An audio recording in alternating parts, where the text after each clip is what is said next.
అలసిన వాణిని ఊరడించు మాటలు. సహోదరుడు భక్త సింగ్ గారి యొక్క పరిచర్య నుండి అనుదిన ధ్యానములు. ఈ దిన భాగము నవంబర్ 28 చదువుచున్నాను. ఆయనలో మీరు కూడా ఆత్మ మూలముగా దేవునికి నివాస స్థలమై యుండుటకు కట్టబడుచున్నారు. ఎఫెసీయులకు రాసిన పత్రిక 2వ అధ్యాయము 22వ వచనము. హెబ్రీ 3వ అధ్యాయంలో ఆయన అనుగ్రహించు రక్షణను స్వీకరించుట ద్వారా ప్రభువైన యేసుక్రీస్తుతో ఆత్మీయ భాగస్వామ్యంలోనికి మనము ఎట్లు ప్రవేశించుదుమో చూచుదుము. మన పాపములు క్షమించబడి మనము పరలోకంలో ఒక స్థానమును పొందుటయే కాకుండా అన్ని విషయములలో మనము ఆయనతో ఆత్మీయముగా భాగస్థులము అగుదము. ఈ భాగస్వామ్యము చాలా అసమానమైన భాగస్వామ్యము. బైబిల్లోని ఇతర భాగములలో మనము దేవుని జతపని వారముగా పాలి భాగస్థులముగా పిలువబడితిమి. 1 కొరింథీ 3వ అధ్యాయము 9వ వచనము, 2 కొరింథీ 6వ అధ్యాయము 1వ వచనము. ఆ ఆధిక్యత దేవదూతలకు ఇవ్వబడలేదు, కానీ ప్రభువైన యేసుక్రీస్తు యొక్క ప్రశస్త రక్తంతో కొనబడిన విశ్వాసులమైన మనము ఆయనతో భాగస్థులమైతిమి. అలాగున ఆయన కొరకు మనము నిత్యమైన నివాస స్థలమును నిర్మించగలము.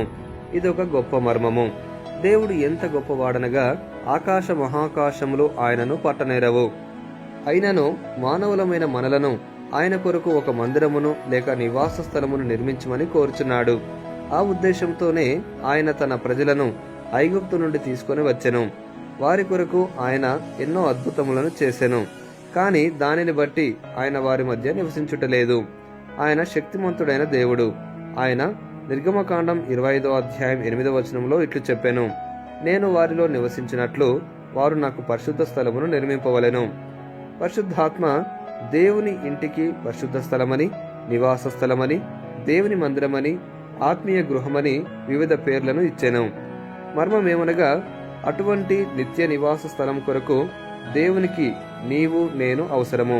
మనమెంత బలహీనులమైనను బుద్ధిహీనులమైనను అటువంటి గృహమునకు మనము కావలనని దేవుడు కోరుచున్నాడు. ఒక ఐశ్వర్యవంతుడు ఒక గృహమును నిర్మించినప్పుడు అతడు చాలా విలువైన సామాగ్రిని వాడును. ఒక రాజు తన రాజభవనమును నిర్మించినప్పుడు ప్రపంచంలోని వివిధ భాగముల నుండి శ్రేష్టమైన వాటిని తెప్పించి వాటిని ఉపయోగించును.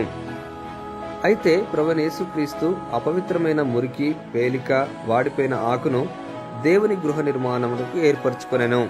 మనం ఆయన యుద్ధకు వచ్చినప్పుడు మన పరిస్థితి కూడా అదే. కానీ మనం ఆయనచే కొనబడితిమి గనుక మనం ఆయనకు ఎంతో అమూల్యమైన వారమైతిమి.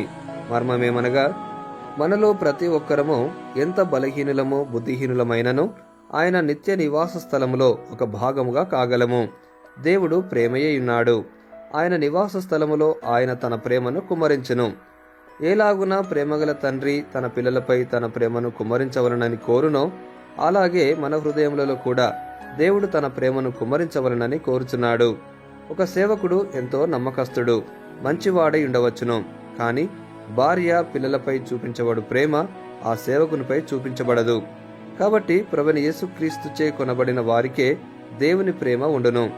దేవుడు తన నిమిత్తము నిత్య నివాస స్థలమును కోరుకొనుచున్నాడు. అపోస్తలుడు మనలను దేవుని నివాస స్థలమని పిలుచుచున్నాడు. మనము దేవుని నివాస స్థలముగా ఉండుటకు నిర్మించబడితిమి. యేసుక్రీస్తు ద్వారా దేవునికి అనుకూలములగు ఆత్మ సంబంధమైన బలులను అర్పించుటకు పరిశుద్ధ యాజకులుగా ఉండునట్లు మీరును సజీవమైన రాళ్ల వలె ఉండి ఆత్మ సంబంధమైన మందిరముగా కట్టబడుచున్నారు.